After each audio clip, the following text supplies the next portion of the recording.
हरिवरासनं स्वामी विश्वमोहनं हरिदधीश्वरम् आराध्य पादुकम् हरिविमर्दनं स्वामी नित्यनर्तनं हरिहरात्मजं स्वामी देवमाश्रये।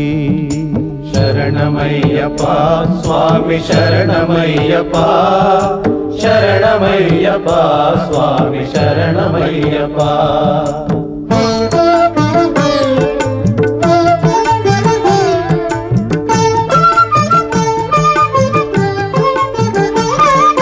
शरणकीर्तनं स्वामी शक्तमानसं भरणलोलुपं स्वामी नर्तनालसम् अरुणभासुरं स्वामी भूतनायकं हरिहरात्मजं स्वामी देवमाश्रये।